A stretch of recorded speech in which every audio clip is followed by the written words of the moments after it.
Are you looking for a Dynasty trade calculator that aligns with your own values? Because if you are, then I have the app for you, the Dynasty GM. The Dynasty GM's Dynasty Trade Calculator lets you run trade scenarios through the app that align with your own values by allowing you to input your own rank set, the Dynasty Nerds rank set, or your favorite analyst rank set. This is going to make sure the trades align with your values to make sure you're getting the best end of the deal possible. Go ahead and download the app for free in your app store. Welcome to the Dynasty Nerds Fantasy Football Podcast, where we discuss Dynasty strategy, rankings, and all things NFL. So get ready to geek out on fantasy football with your host, Rich Dotson. And welcome to the Dynasty Nerds Fantasy Football Podcast. I'm Rich Dotson. He's Garrett Price. How's it going? It's going good. We have a running back buy and sell episode, which you might be saying, hey guys, I swear you just told me the other week, like we should not be buying any running backs until after the NFL draft from the depreciated value. And that rule still applies, right? Like, that rule still applies. And I did the show with that in mind, right? Because that was the hard part. Like, okay, who is a buy when you shouldn't be buying anybody? So I used that data and thought process to help me with my buy. Like I tried to use that and in doing so and looking at ADP, and listen, ADP is going to change because I was looking at guys with low ADP as it was basically outside the top 24, right? That people weren't even valuing as running back twos. That's going to get significantly worse because there'll probably be at least 12 running backs that jump all these guys. So like my running back right here at running back 29 is probably going to go down to like running back like 40, like 41, which is even disgustingly cheaper. So these guys are going to get cheaper.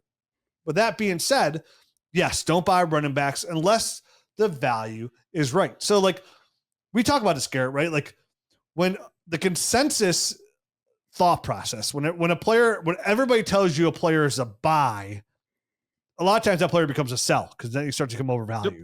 Yep. Everybody tells a player is a sell, it becomes a buy. It's kind of like, and listen, I kind of felt that way about Bryce Young, where even you and Matt were kind of like yelling at me, like, dude, there's no way. I'm like, I know, but he's so cheap right now. Like, why wouldn't you gamble on him as a number 1 overall pick? You know, like, why wouldn't you?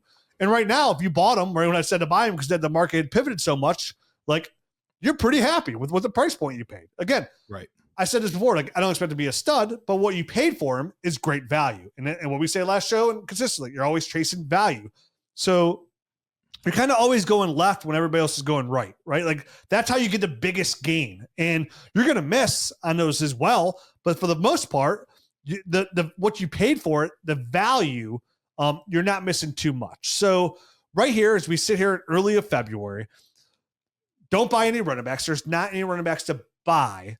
But if you are going to try and buy a running back and try and buy some value, then here's a guy who I like. And we talked before, we kind of talked about this. I don't know if it's on a Nerd show or not. Like, what running backs do we feel real safe about, right? Like that don't have anybody coming in or that won't get affected by this abundance of draft prospects that we come in here.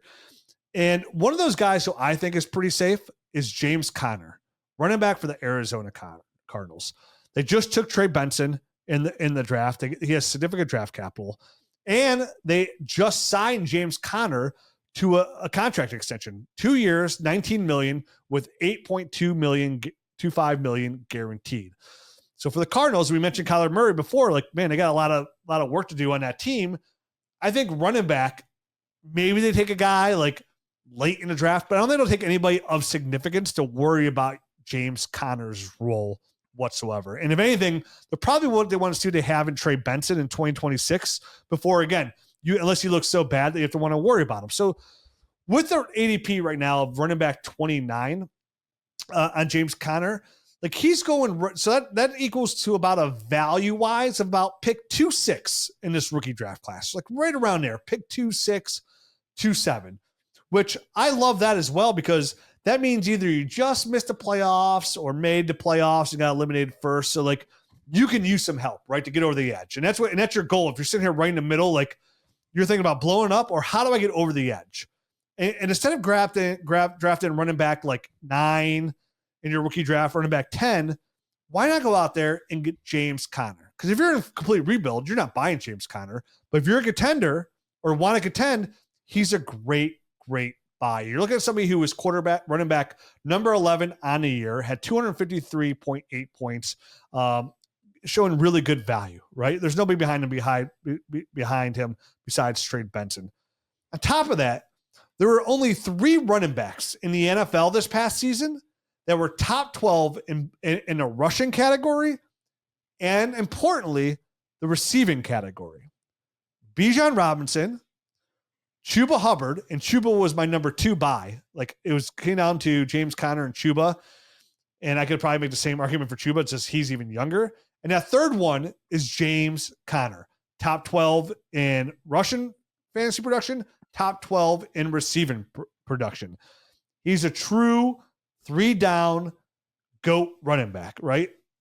And when you look at him, this is a team, when it comes to rushing, they're right in the middle, right? When it comes to like running a neutral offense, they're 11th in the league. When it comes to like motion, they're number 22 in the league. And I mentioned that because I mentioned last show too. Like, you want to have play action and you want to have a lot of motion for running games, right? When we create motion, it really opens up a lot of running lanes for the running back. And when it comes to usage, I mean, James Conner led the Cardinals running backs in every offensive category you could think of, right? The red zone, offense, green zone. He's just their primary running back. In his touches, he gets a ton of touches. He was 12th in the NFL in rushing attempts, 10th in targets amongst all running backs. So he truly is a 3-down running back. When it comes to his touch rate, 48.4%, number 12, which is really solid.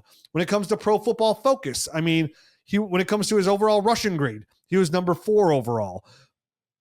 Missed tackles force, which is such a good statistic when it comes to fantasy dominance. He was number 2 in the league, right? Like, this is a guy who's not easy to bring down. So for me, a running back who's entering age 30, but we saw, like I said, with a guy like Derrick Henry, these guys are lasting a little bit longer than a 28-year season. Like, they're not all of them, but you get outliers. It looks like James Conner getting an extension. The Cardinals believe in him enough to give him an extension and make him guaranteed to starter for 2025.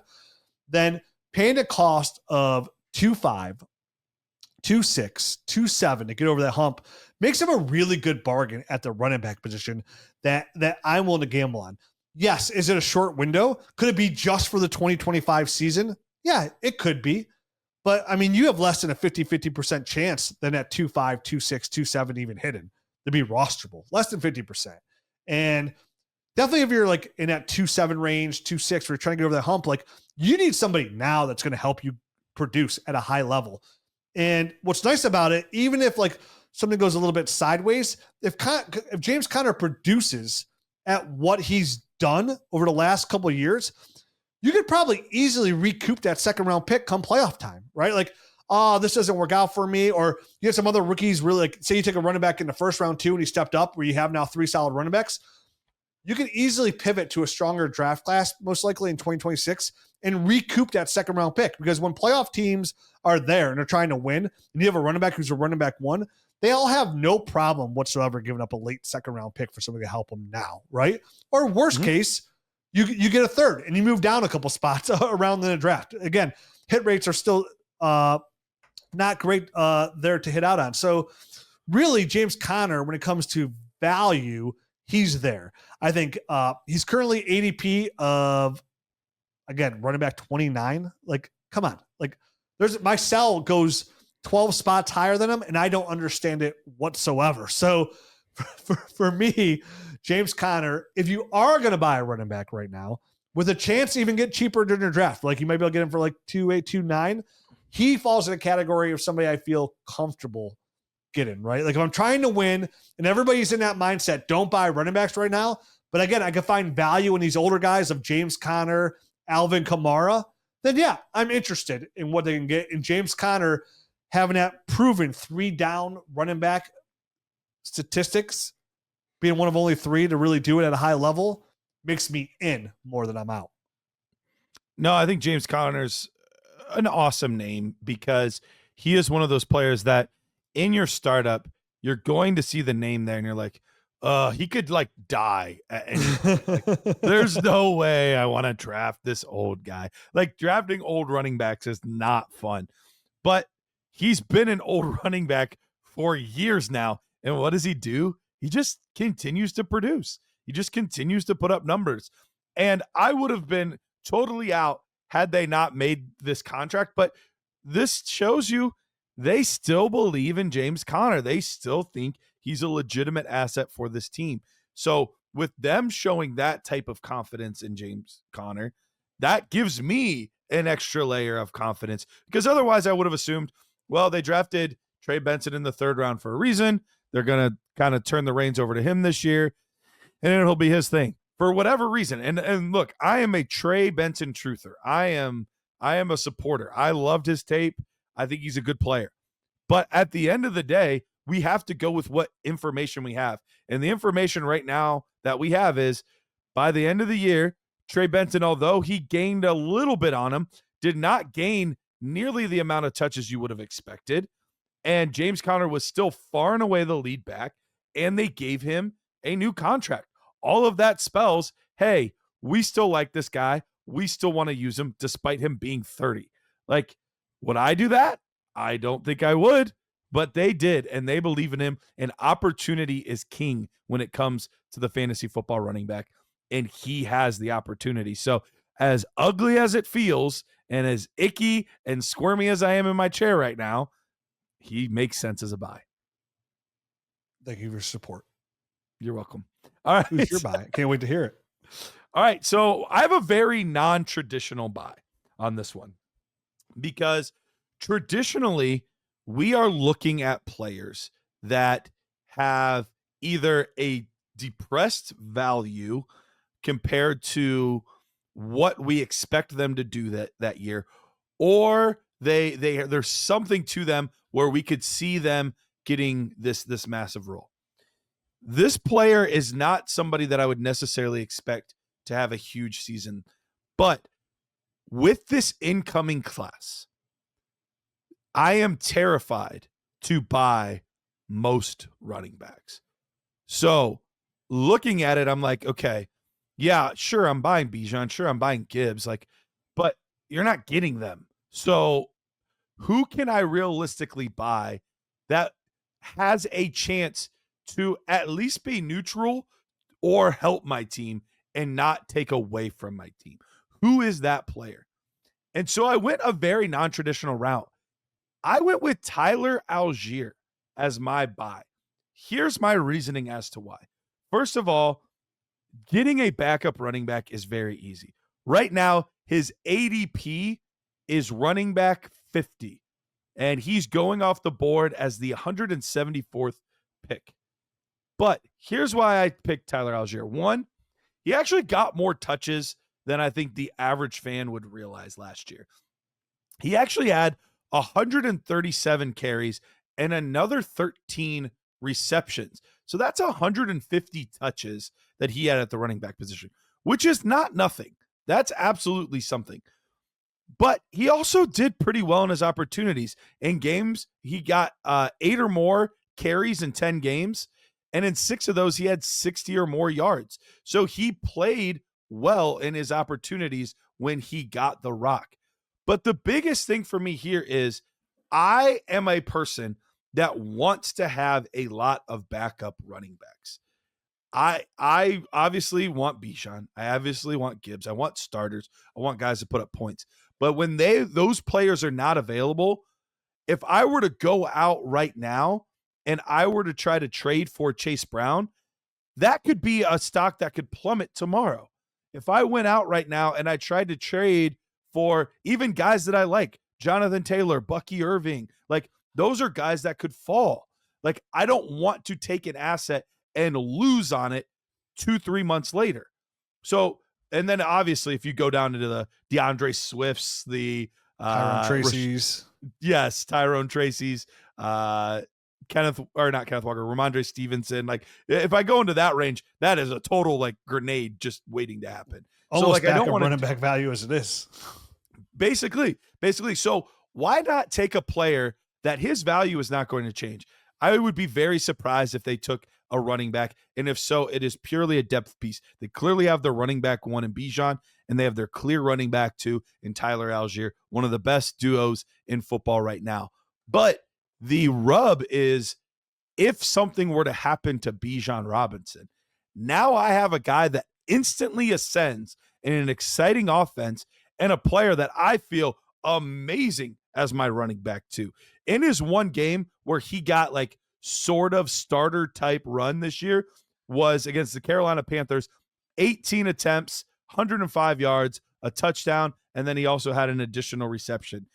He's had other games where he's gotten some good run, 11, 12 carries, but when he's been given the opportunity, and this is a former 1,000-yard rusher. Like 2 years ago, he put up 1,000 yards before Bijan got there. So this is a player that's put up a lot of yards. This is a player that can do it, but he's going to cost me next to nothing. Here's the players going right ahead of him at the wide receiver position: Rashad Bateman, Romeo Doubs, Keenan Allen, Jalen Polk, Demario Douglas, Dontavian Wicks. Like all of those guys, when the heck am I going to know when to put those guys into my starting line? Basically never. I will never feel comfortable putting them in. And if I'm putting them in, I'm probably not a contender. Whereas Tyler Allgeier, yeah, I'm probably not going to put him in most of the season.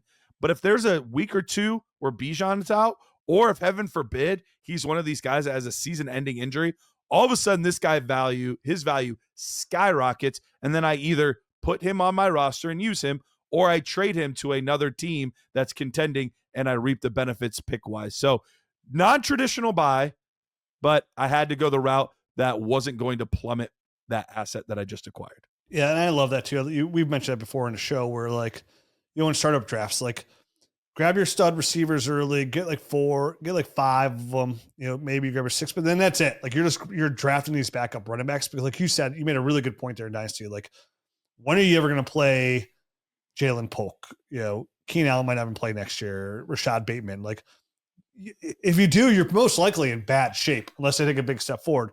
When you're going to play a Tyler Allgeier, right? Like in worst case, like you're down, you have no running backs to go, you throw him in there. He's going to get some touches here and there. I mean, yeah. Tyler Allgeier is going to sneak up and take a touchdown or two from Bijan Robinson, the best running back in the NFL right now. It's going to happen. So it's more about clarity, right? Like, yeah, those guys are on your roster, but like, when you're going to use them, and when like you never know when you're going to fall in that Jordan Mason kind of situation where all of a sudden the running back goes down for 8-10 weeks, some people think for the year. And all of a sudden now you can get, some people are getting first round picks for Jordan Mason because of the offense they ran. 100%. Right? Tyler Allgeier might recoup you somebody else.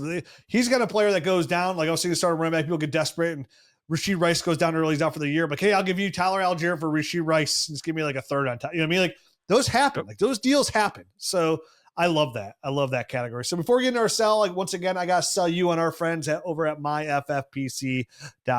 It's the number one place to play for high stakes players, right? Like it's the largest high stakes Dynasty League community right now in all of fantasy football. And it's orphan season. I said on yesterday's show, like it's such a great time to get in there. Definitely early because it's first come, first serve. They have tons of orphans right now that can go in there, right? Hey, I don't have any shares of Jahmyr Chase. I'm going to go through these orphans. I'm going to find out what teams have Jahmyr Chase. I want to build a team around Jahmyr Chase. It's going to show you what draft picks they have. So, hey, I want the 1-1. I don't have any drafts where I don't have Ashton Genty. I'm going to go in there and find a team that's the 1-1 and build around it, right? And rebuild a roster. And some people, like, they want that challenge, right? Like, they're really good at just rebuilding dynasty rosters, like really good at trading. Maybe they're things at the startup. These orphans are abundant and there are plenty in there for you to find the right match for you. Go over to myffpc.com right now. If you use the promo code NERDS, you get $25 off anything you buy out there. And you can bid on these teams as well. So you might get into a high stakes league for much cheaper. So go check them out. The orphans are being auctioned off right now. You can find a diamond in the rough and buy your next dynasty team like you're shopping on eBay. It's that fun and that good. Go to myffpc.com, myffpc.com. Enter that promo code NERDS. Get $25 off. Check them out. It's a great site. It's safe. High stakes, low stakes, rebuild, get out, shift left, shift right. They got something for you. myffpc.com. All right. You want me to do myself first or you want to go? Do yours, but then I have a player that I didn't pick as anything a buy or a sell, but I just want to talk about him for a second because I don't fully know what to do. And it's a player we are both very fond of. So I just wanted to discuss him, not necessarily put him in a category. Does he play for the Jets? He does not. Okay. All right. So my running back sell is Isaiah Pacheco. And boy, this couldn't have been easier for me to do at all. Oh boy. When I saw his ADP, I had to go back and check. I'm in 2 last nerd stand-in drafts. So I had to go there and check as well, see if he went higher than all these guys. And he sure the heck did. Isaiah Pacheco, running back 17, ahead of Chuba Hubbard, ahead of Alvin Kamara, ahead of Joe Mixon, ahead of Tyrone Tracy. And listen, man, I don't get it at all. He had that big injury.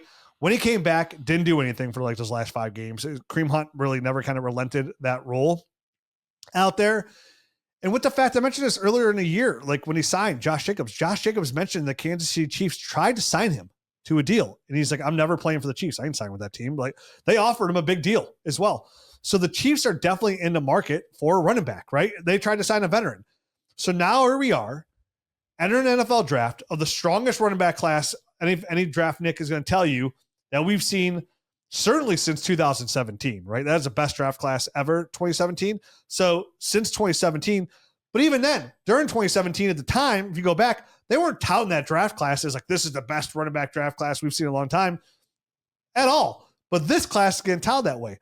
There's absolutely a 0% chance, in my opinion, that the Kansas City Chiefs are going to come out of this draft without a running back. And I wouldn't be surprised, Garrett, if they take one on day 2. I really wouldn't for these classes. Because this is a team that needs to, when you got a Pat Mahomes, right? Then you're paying your defense a lot of money too, the Chris Jones. Like you need to save money where you can smartly. And there's no better way to do it than the running back position on rookie contracts. Like, again, it would surprise me, honestly, if they took like a guy like that fits their mold perfectly at 31 or 32 at running back, just to get the 5th-year option, right? Like they're smart like that and pivot elsewhere. So for me, when I see Isaiah Pacheco, who outside of 2023, he's just been solid, right? Like he was really good. But this is a really friendly offense. The scheme, it helps having Pat Mahomes be a solid running back. He's in the last year of his rookie deal. This is it, year 4.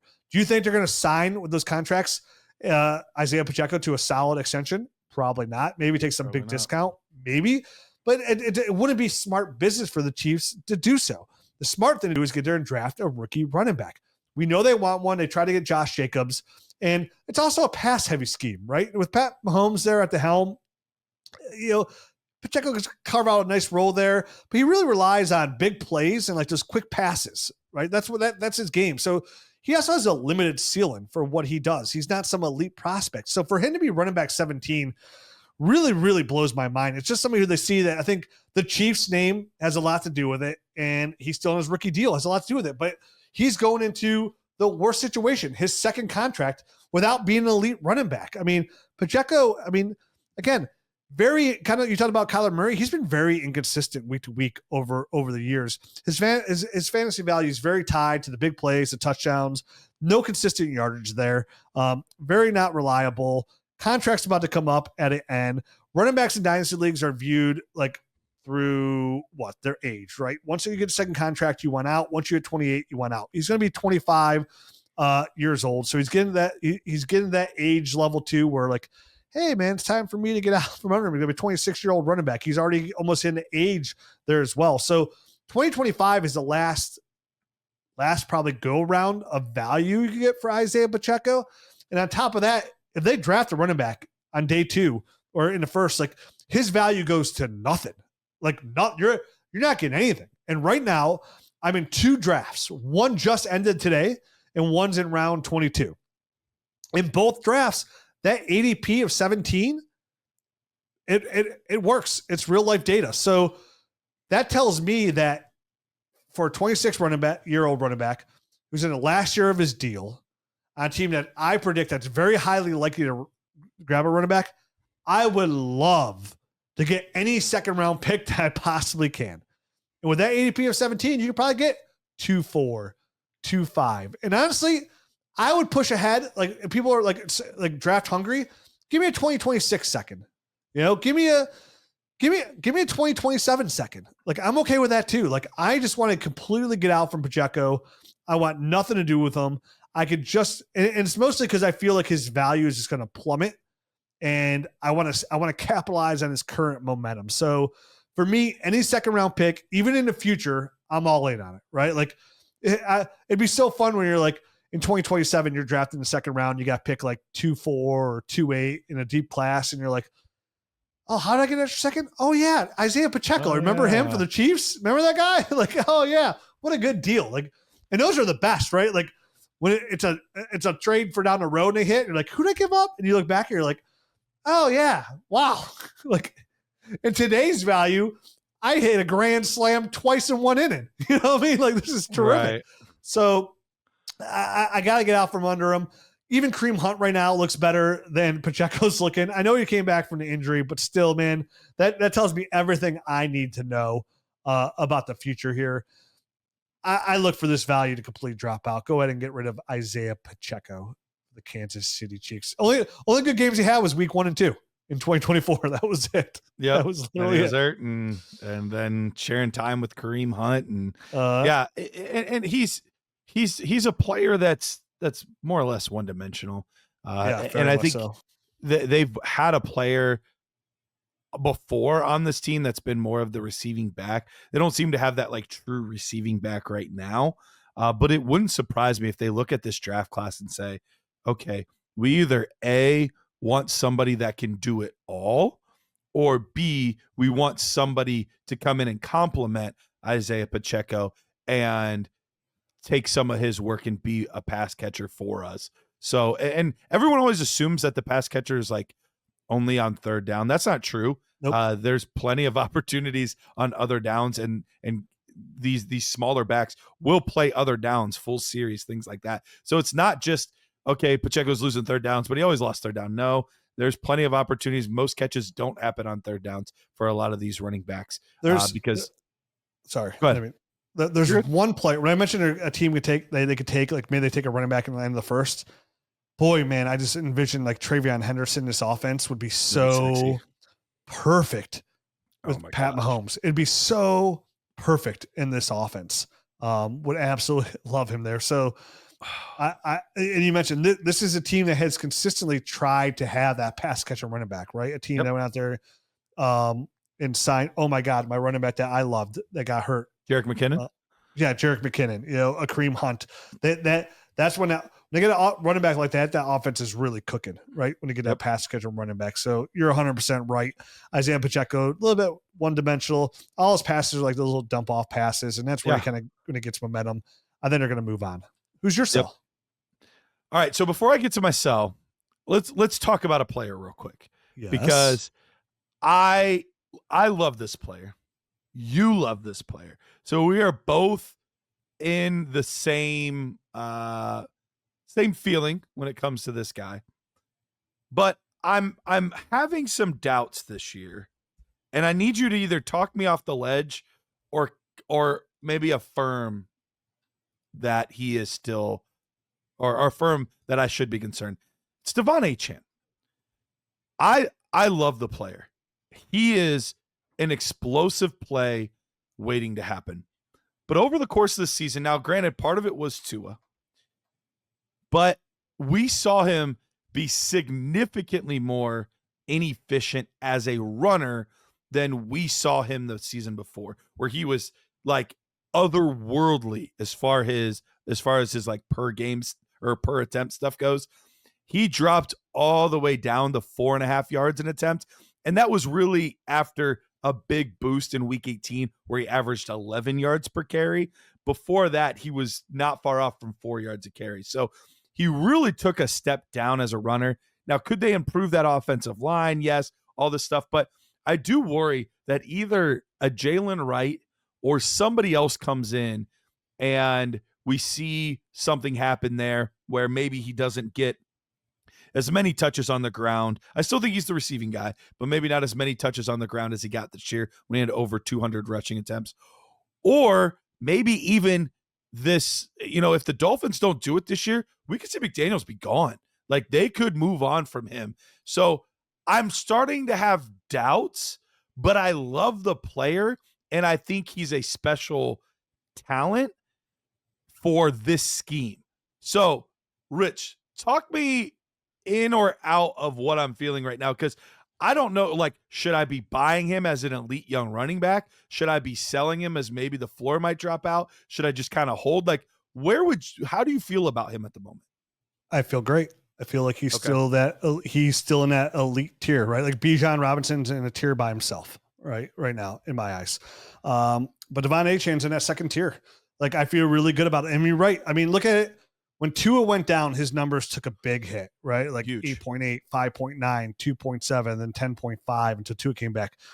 Even with those low numbers, on a points per game basis, he was still running back 6 on the year and averaged 17.6 points per game in PPR. Elite numbers, right? Those are elite numbers. And where he wins is you draft Devon Achane. You're right. He averaged over 7 yards per rush. We all knew that was an outlier. There was a natural regression there, and it took a big step back. But I'm okay with that. Like your hopes is that Devon Achane turns into the next. It was LaShawn McCoy, and then it was Alvin Kamara. You want him to be Alvin Kamara, like goated running back 1 year in and year out. And these are the kind of running backs that can get you there. He's a pass catcher running back. He's a PPR darling, and that's what you want. So much so they like to line up in the slot a lot as well. So for a player that had to take a step back because their quarterback missed significant time, still come out, average 17.6 points per game, good for 6 on the year, finishes running back 5 on the year, right behind Derrick Henry, right there. I feel really, really good about it, right? Like, for me, if there's any window to buy Achane, there's not many running. When it comes to buy, we said what running backs are you, but you don't want to buy running backs now. There's not many running backs I'm buying. I'm buying Bijan, I'm buying Achane, and I'm buying Jahmyr Gibbs. And for the right price, I'm buying Barkley. For the right price, I'd buy Jonathan Taylor and Bucky you Irving. mentioned That's about it. James Cook. When I started to bring this up, you said, does he play for the Jets? So are you starting to worry about Brees a little bit? No, I mean, he wasn't as explosive this year, but he meant his knees hurt. I don't know. And then Lance Zierlein just released his mock draft. He had the Jets taking Ashton Genty in the first and like 7th. Oh my gosh. Yeah, it blew my mind. You got a lot of feedback on that one. Let me tell you, to say the least. I still love Brees. I didn't know.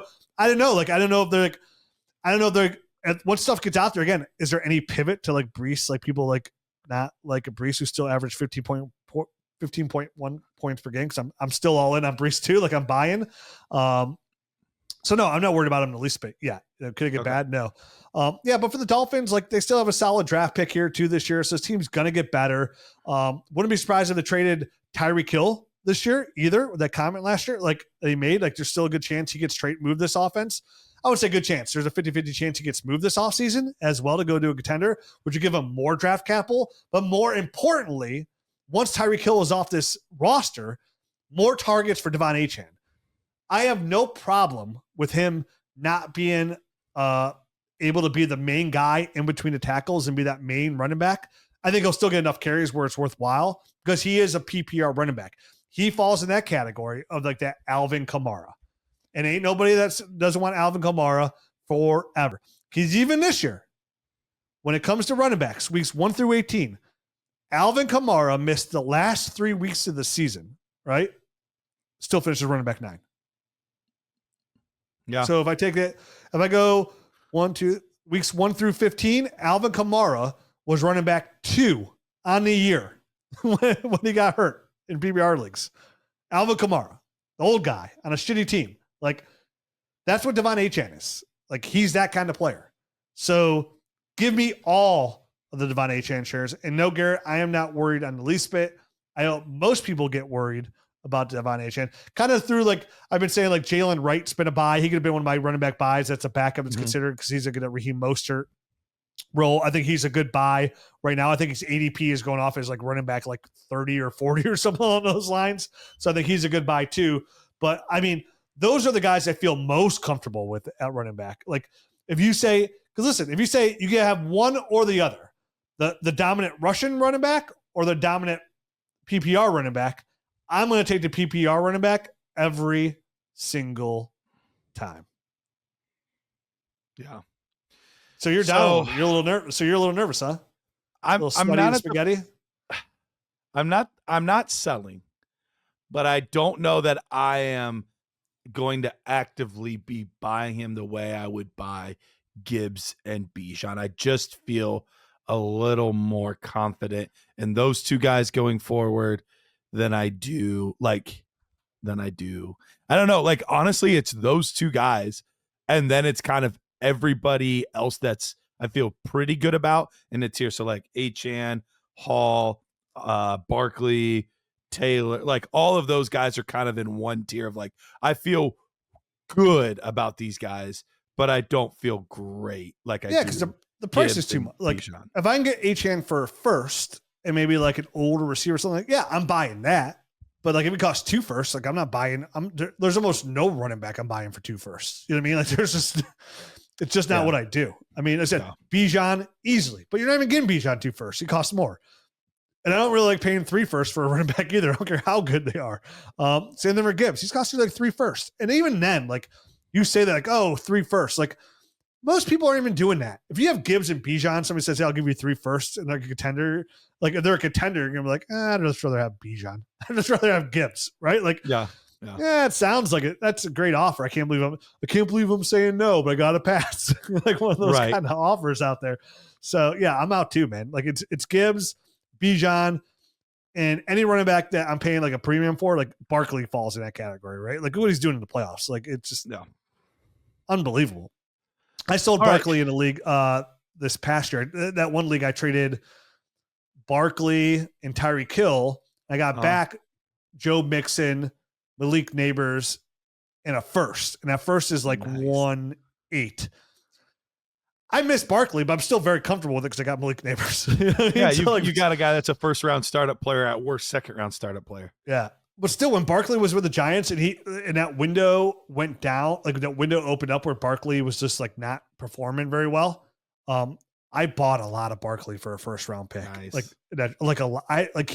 He's one of my, if not like him and Achane are probably my number one. No, him, Achane and Mixon. Barkley, Achane, and Mixon are my definitely number one shared running backs like across the board. Like those are the guys I've invested the most in. Yeah. So nice. All right, let's get to my sell. And Devon Achane. Devon Achane. There it is. Now, there were plenty of guys that I could have put on this list, but I felt like most of our listeners are pretty savvy. Like, there's a lot of guys that'd be like, yeah, I'm selling that guy. Yeah, obviously I'd sell that guy. Yeah, so, like, I'm not picking Ramondre Stevenson. I'm not picking DeAndre Swift. I'm not, like... Aaron Jones. Yes. Yeah. Super old guy. I'm going to sell him. Like, so I wanted to go, like, a little deeper. So I was digging into some stuff, and I ended up, and I don't know how you're going to feel about this one, Rich, but I ended up going with Kenneth Walker as the guy that I'm going to sell. I almost picked him as well. Did you really? I swear. Top. It was great. He's so young too, but yeah, every reason you're going to say, I agree with it because I thought about him too. All right. Well, that makes me feel even better because looking at his past season, this year, he had 103 yards in his first game of the season. You're like, man, things are kicking off good. He did not have a single 100 rushing yard game the rest of the season. Not a single one. So that in and of itself, you're like, okay, well, that's not good. This year we thought maybe he'll knock off the narrative that he's always banged up and injured and, that kind of stuff. Nope. Only played 11 games this year. So he missed a lot of time again, especially the times that you needed him the most. Right before and during your fantasy football playoffs. He missed game number 14, 15, 17, and 18. So 4 of those last 5 games of the season, he missed. He was out. So when you needed him most, he wasn't there for you. And even the one game that he did play, he bailed you out because he actually caught a decent amount of passes, the most passes he caught all season in that game. But he didn't rush very well in that game. And in the games he did play, only put up 3.75 yards per attempt. That is crazy inefficient. Like really, really inefficient for a guy like Kenneth Walker that we know is a very talented back. And you say, well, maybe it's just not a great offensive line for running backs. And I think there is truth to that. I don't think it's a great offensive line. But Zach Charbonnet averaged almost a half a yard more on the ground when he averaged 4.21. And he kept biting into more and more games that Kenneth Walker had. Even on games where he was playing, we were still seeing 6, 7 carries a game, and a lot of them 8 carries in a game. But he was also being used quite a bit in the receiving game in addition to Kenneth Walker. So they're not just sharing some running back touches, but a pretty close to equal split on the receiving opportunities too. So Zach Charbonnet really did start to get annoying. But I think one of the biggest things for me is how this offense shifted this past year. When you look at pass rate, Seattle actually had the 5th highest pass rate in the NFL. And you're like, wow, that's pretty high, especially when we're used to Pete Carroll. But there's another metric that the guys over at Establish the Run have, which is PROE, which is pass rate over expectation.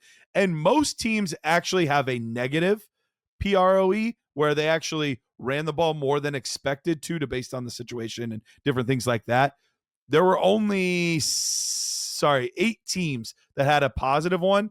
Seattle was one of those teams, and 5th highest at a 1.8 percentage as far as pass rate over expectation. So they're throwing the ball a lot, and even more than you would expect depending on the situation. So overall, the Seattle Seahawks offensive mindset has shifted into more of a passing. Fired Ryan Grubb, new OC in this year, and maybe they'll go back, But you have a defensive minded head coach, so they could go back to maybe more of a run first. But all that being said, Kenneth Walker's constantly been hurt. He hasn't been efficient, and Zach Charbonnet's been really good. So I overall think when you look at the other players that are around him right now in ADP, you have Bucky Irving as the 49th player off the board, Kenneth Walker at 51. At 52, you have Josh Jacobs, and at 58, you have James Cook. I would rather all of those players over Kenneth Walker. 100%. I'd rather have all those players. That being said, you're on the clock. You have 2-2. Somebody offers you Kenneth Walker for 2-2 because they love one of these rookie running backs. You taking it? You think Kenneth Walker? Probably take Kenneth Walker. Yeah, me too. But still depends on the player. Because there are some guys that I'm like, ooh, I'm really interested in. But I'm not at the point now where I'm willing to just give him up for a second. I don't think. No, I'd want a late first. Like here's the thing. I don't even want to give him up for a random pick. Like I want to trade him for like James Cook. Like I'd trade him up like James Cook or Josh Jacobs like that. Or there's got like during the rookie draft, there's got to be a player that I really like, a Cam Scatterbo. You're all in on. Yep. Yeah. Like, oh man, I really like Cam Scatterbo. He's my running back 3, Yeah. I like where he went, you know what I mean? Cause like, again, just casually watching tape, I could easily see Cam Scatterbo being running back 4 for me. I have him at 5 right now. Yeah. He looks really good, man. Like I really he seems safe. Like I just want to see where he goes and what draft capital, he gets. So like, yeah, like I can see that happening. You're like, I'll take this guy over this situation. Yep. So, all right, good show. We'll be back next week with more shows. Yeah, we got our wide receiver and tight end buys and sells next week. That's right. Can't stop, won't stop. Thanks, Nerd Herd. See you next week. See ya. Hey, Nerd Herd, Dynasty Nerds has an incredible new offer from Underdog Fantasy for new customers. When you sign up as a new customer, you'll get a chance at their new customer free pick. But that's not all. Underdog is also offering incredible deposit bonuses. Use the promo code NERDS when you first sign up, and Underdog will give you up to $1,000 in bonus cash with your first deposit. That's right, $1,000 to kickstart your fantasy football journey. Don't miss out on this fantastic opportunity. Head over to UnderdogFantasy.com or download the Underdog app. Sign up today with promo code NERDS and start your journey to fantasy football glory today. Must be 18, 19 plus in Alabama and Nebraska, 21 plus in Massachusetts and Arizona, and present in a state where Underdog Fantasy operates. Terms apply. Concerned with your play? Call 1-800-GAMBLER or visit www.ncpgambling.org. In Arizona, call 1-800-NEXT-STEP. In New York, call 1-877-8-HOPE-NY. And in Tennessee, call 1-800-889-9789.